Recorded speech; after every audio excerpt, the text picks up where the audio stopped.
Agora sobre os dispositivos de comando. O primeiro são as chaves seccionadoras. Qual que é a função da chave de uma chave seccionadora? Ligar ou desligar, abrir ou fechar o circuito. Nesse exemplo aqui, uma chave de 3 posições. A posição, as mais comuns, 0 e 1, né? Ligado e desligado, 0 e 1. E essa terceira posição, uma posição que seria para manutenção segura. Ela aterra os dispositivos de saída, se a gente precisar dar uma manutenção, poder fazer isso com mais segurança. Outro dispositivo, os botões. Tá? Os botões a gente usa em todo o circuito de comando. Função dos botões, ligar e desligar o circuito. Eles podem ser NA ou NF. NA são normalmente abertos, a gente chama de botões fechadores. Então, normalmente, sem apertar, eles são abertos. Quando a gente pressiona, eles fecham, então eles são botões fechadores. E os botões NF, normal fechado, normalmente, sem a gente mexer em nada dele, eles têm um contato fechado. Quando a gente pressiona, esse contato abre. A identificação desses botões é feita através de 2 dígitos. O primeiro dígito indica pra gente a posição desse contato e o segundo se é aberto ou se é fechado. O segundo dígito, ele pode variar com a saída 1 e 2 ou com a saída 3 e 4. Então, um exemplo, se eu tenho um botão de comando com um contato e eu indico que a numeração desse contato é 1 e 2, significa que esse contato do botão é fechado. Contato fechado, quando eu pressiono o botão, se ele está fechado, ele muda a sua situação, ele abre. É um botão abridor. E agora, se eu tenho um contato aberto, o final da minha numeração tem que ser sempre 3 e 4. Tá? Se eu tiver um botão com final 3 e 4, isso indica que esse contato é normal aberto. E quando eu pressiono esse botão, esse contato vem e fecha. É um botão fechador. Outra maneira de descobrir se um botão é aberto ou fechado é através da continuidade do multímetro. A gente bota ele para medição de continuidade e vê se vai haver continuidade ou não. Se houver a continuidade, indica-se que esse botão é normal fechado. Se não houver continuidade, indica que esse botão é normal aberto. Juntando os dígitos da primeira posição e o da segunda posição, a gente vai ter 2 algarismos para cada número. Então, o que a gente tem aqui, ó? 13, 14. Olhando o segundo, final 3 e 4. Se o final é 3 e 4, a gente já sabe que é um contato normal aberto, tá? E se o primeiro número é o 1, indica que esse é o primeiro contato da minha sequência. Um segundo exemplo, contato 21, 22. O primeiro 2 aqui indica que ele é o segundo contato da minha sequência. E se o final é 1 e 2, indica que ele é um contato normal fechado. Então, a simbologia, de acordo com a norma, eu tenho um botão aqui com uma botoeira, um acionamento com 4 botões diferentes, tá? O primeiro botão, a gente chama, a primeira numeração do botão a gente chama de 1, a segunda 2, a terceira 3 e a quarta 4. Indica a posição de cada botão dentro de um acionamento. E o segundo dígito? Esse primeiro contato aqui é um contato aberto. Se ele é um contato aberto, ele termina em 3 e 4. Numeração desse contato, 13, 14. Segundo contato é um contato fechado. Então, a numeração dele termina em 1 e 2. O meu contato é o 21, 22. Terceiro contato é um contato aberto, ele termina em 3 e 4. Então, esse é o contato 33, 34. Quarto contato, fechado, ele termina então em 1 e 2. 41, 42 é o número do contato. Geralmente, essas botoeiras, elas têm 22 milímetros de diâmetro. Então, quando a gente precisar fazer um furo numa porta com serra-copo, a gente tem que fazer um furo para um componente do tamanho de 22 milímetros. Existem de 30, existem outras medições. A mais comum é 22 milímetros. E quando esses botões eles são instalados remotamente, ou seja, longe da máquina, longe do painel de operação, a gente chama de botoeiras.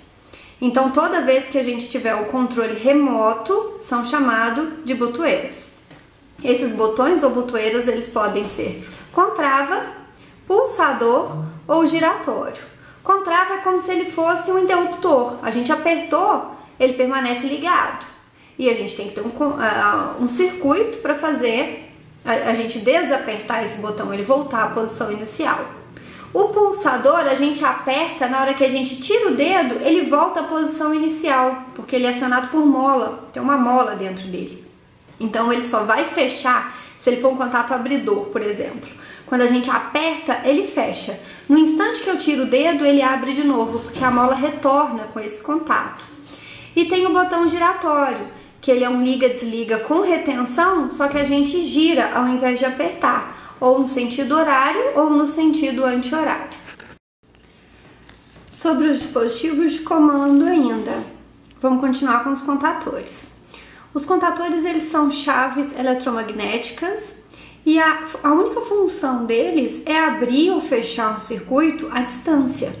Então, independente da distância que a gente esteja montando um circuito com contatores, a gente consegue acionar ou desacionar uma máquina, abrir ou fechar um circuito. Esses contatores, eles são divididos em contatores principais ou contatores de potência e nos contatores auxiliares. Primeiro, sobre os contatores principais ou contatores de potência. Eles são utilizados no controle de máquinas, principalmente dos motores. E eles são divididos em 3 partes. Então, para existir o funcionamento desses contatores, a gente precisa acionar a bobina para a gente ter, para o funcionamento, os contatos de força e os contatos auxiliares. Então, essa é a representação, a simbologia da bobina. Ela é representada por A1 e A2. Então, se a gente tem um contator do tipo alimentação 220 volts, a gente tem que mandar uma fase no A1, uma fase no A2, ok? Se o contator é 220 e a gente envia 220 para o contator, a gente alimenta essa bobina. Essa bobina gera um campo magnético em que vai atrair os meus contatos. A gente vai ver esse funcionamento passo a passo daqui a pouco, tá? Os contatos de força, eles são nomeados com L na entrada e com T na saída. Então, o primeiro contato, a parte de cima é toda numerada com os ímpares e a parte de baixo com os pares. Então, eu tenho o primeiro contato, ele é entrada 1, saída 2, entrada ímpar, saída par. Entrada L, saída T. Então, 1L1, 2T1. Primeira entrada, primeira saída. 3L2, 4T2, segunda entrada, segunda saída. 5L3, 6T3, L3, terceira entrada, T3, terceira saída. Esses contatos de força, eles são sempre contatos fechadores, ou seja, sempre normal aberto. Quando acionado, esses contatos abertos vão fechar. Então, são contatos fechadores. E os contatos auxiliares, a gente não tem esse padrão. Os contatos auxiliares, eles podem ser abertos ou fechados, fechadores ou abridores, podem ser NA ou NF. Alguns contatores apresentam esses contatos auxiliares junto dos contatos de força. Vem primeiro a sequência dos contatos de força e logo depois a gente tem alguns contatos auxiliares. E em alguns casos, esses contatos são separados. Eu tenho um contator que vem só os meus contatos de força com a bobina e tem os contatores auxiliares, que só vem contatos auxiliares e as bobinas. Os contatos auxiliares, eles apresentam o mesmo estilo de numeração das botoeiras. O primeiro dígito indica a posição, então se é o primeiro contato do contator, se é o segundo, se é o terceiro ou se é o quarto. Então, esse primeiro dígito indica a posição do contato dentro de um contator. E o segundo dígito, ele vai indicar para mim se esse contato é aberto ou fechado. Pelo lado de fora, a gente não consegue ver se o contato é aberto ou se é fechado, a não ser que a gente tenha em mãos um multímetro, ok? Mas, se a gente sabe ler a simbologia, a gente não precisa de multímetro. Se essa numeração, se esse número terminou em 3 e 4, indica que esse é um contato aberto. Se essa numeração terminou em 1 e 2, indica que esse é um contato fechado, e assim por diante. Então essa é a simbologia dos contatos de força, todos eles atrelados ao funcionamento da bobina, ou seja, eu tenho 3 contatos de força. Os 3 contatos de força, eles são abertos. Quando que eles vão fechar? Quando eu energizar minha bobina. Se a bobina 220, mandei fase 1 aqui, mandei fase 2 de cá, chegou a 220 na minha bobina? Chegou. O que acontece com os meus contatos abertos? Fecham. Ok? Tirei o 220, vim aqui, cortei uma alimentação, arranquei essa fase. Ele tem 220? Não tem mais. O que acontece com esses contatos? Eles retornam à posição inicial. O retorno deles, que nem na botoeira, é feito também por mola. Então, enquanto tiver tensão na bobina, tá gerando campo magnético, o contato fecha. Tirou o campo, ele volta à posição inicial, que é aberto.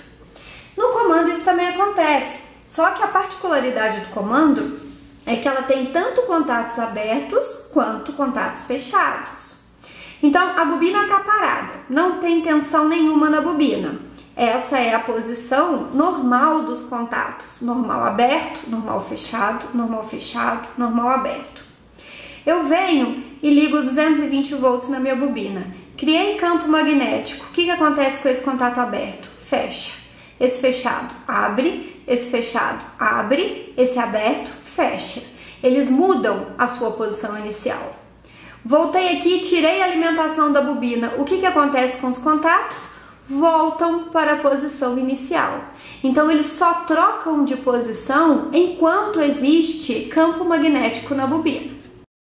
Com relação à sinalização dos comandos, a gente encontra os sinaleiros sonoros. Essa é a simbologia da sirene, que é um barulho, ela faz um som de alta potência, e o buzzer, que é o de baixa potência, então ele é mais baixinho, a simbologia muda um pouco. E eu tenho o sinaleiro luminoso, que são as lâmpadas, tá? Hoje a maioria dos sinaleiros são em LED, e eu encontro nas tensões 127, 220, 12 ou 24 volts. Eu vou escolher essa tensão de alimentação de acordo com a minha tensão de comando. A gente vai entender isso melhor quando a gente estiver trabalhando os diagramas de comando. E mais um dispositivo básico que a gente tem que conhecer são os temporizadores. Os temporizadores, eles são os timers do comando. Vamos supor, eu aperto um botão e quero que aquela lâmpada acenda 10 segundos depois que a máquina começou a funcionar. Então eu preciso de um temporizador para contar esse tempo para mim, para contar esses 10 segundos. Os dois tipos mais comuns que eu tenho de temporizador são o T-on e o T-off. Todos eles têm uma bobina, tá? A bobina do T-on é diferente da bobina do T-off, alimentada com A1 e A2. E além da bobina, os contatos também. Todos os temporizadores têm um contato aberto e um contato fechado, ok? Esses contatos eles podem vir separadamente ou eles podem vir com alimentação comum, que é a forma mais simples que a gente acha desses temporizadores. Ou seja, eu tenho um contato aqui, por exemplo, fechado no 1516, depois que ele conta o tempo, ele sai do 1516 e pula para cá, ó. Ou seja, o 1516 que era aberto, que era fechado, ele vai abrir. E o 1518, que era aberto, ele vai fechar. Então são essas as alterações dentro dos contatos que a gente tem. Nos próximos vídeos a gente vai conhecer o funcionamento dos temporizadores.